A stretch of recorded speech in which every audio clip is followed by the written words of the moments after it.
இயேசு கிறிஸ்து சொல்கிறார், நீங்கள் பூமியில் உள்ள சகல ஜாதிகளும் போய் சுவிசேஷத்தை பிரசங்கிங்கள் என்று. அல்லேலூயா. அந்த வார்த்தையில பிரசங்கியுங்கள் அப்படிங்கிற ஒரு வார்த்தையை பாருங்க.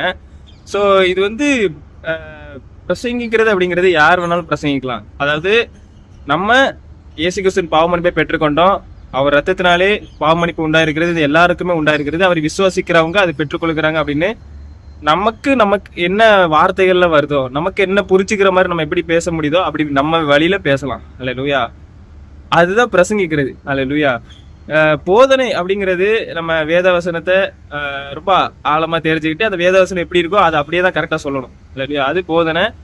பிரசங்கிக்கிறது அப்படிங்கிறது நம்ம இயேசு கிறிஸ்துவை பத்தி தெரிஞ்சுக்கிட்டதை நம்ம ஓப்பனா ஷேர் பண்ணலாம். அல்லேலூயா. அது பிரசங்கிக்கிறது. ஆண்டவர் வந்து பிரசங்கிக்க தான் சொல்லியிருக்காரு. அல்லேலூயா. அதாவது வேதவசனத்தின் போதனைகள் யாருக்கு அப்படின்னா விசுவாசிகளுக்கு. இந்த பிரசங்கிக்கிறது, சுவிசேஷத்தை பிரசங்கிக்கிறது யாருக்கு அப்படின்னா ஆண்டவர் அறியாதவர்களுக்கு. அல்லேலூயா. அந்த பிரசங்கிக்கிறது நமக்கு நம்ம என்ன தெரிஞ்சுக்கிட்டோங்கிறத வச்சுதான் பிரசங்கிக்க முடியும். அல்லேலூயா. அதுதான் ஃப்ரீயான வேர்ட்ஸ் வரும். அல்லேலூயா. ஸோ அதனால எனக்கு ரொம்ப தெரியாது, எனக்கு இவ்வளவு தெரியாது, என்னால முடியாது அப்படின்னு நாம் நினைக்கிறத விட்டுக்கிட்டு ஆண்டவர் பிரசங்கிக்க அழைத்திருக்கிறார். ஒவ்வொருத்தரையும் ராஜாவும் ஆசாரியருமாக அழைத்திருக்கிறார். இந்த ராஜாவும் ஆசாரியரும் அப்படிங்கிறது அவரோட சிங்காசனத்துல உட்கார்ந்து இருக்கிற ஒரு தகுதியை தந்திருக்கிறார். அது ராஜரீகம் அப்படின்னு சொல்லலாம். ஆசாரியர் அப்படிங்கிறது அவர் எப்படி ஊழியம் செஞ்சாரோ அதே மாதிரி நாமும் ஊழியம் செய்ய ஒவ்வொருத்தரும் அழைக்கப்பட்டிருக்கிறோம். அதாவது அவரின் நாமத்தை பிரசங்கிக்க. அல்லேலூயா.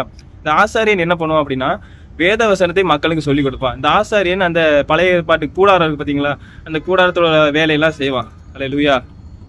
ஆசாரியர்கள் அவங்க தான் இந்த தேவனோட உடன்படிக்கை பற்றிய சுமந்து கொண்டு செல்வார்கள். அல்லேலூயா. அதாவது ஒரு எடுத்துக்காட்டாக இருப்பார்கள். நியாயப்பிரமாணத்தையும் சரி, தேவனுடைய வார்த்தையும் சரி, மற்றவர்கள் சொல்லி கொடுக்கிற ஒரு ஜனங்களாக ஆசாரியர்கள் இருக்கிறார்கள். அல்லேலூயா. ஆண்டவர் நம்மை ராஜாக்களும் ஆசாரியர்களுமாக அழைத்திருக்கிறார். அல்லேலூயா.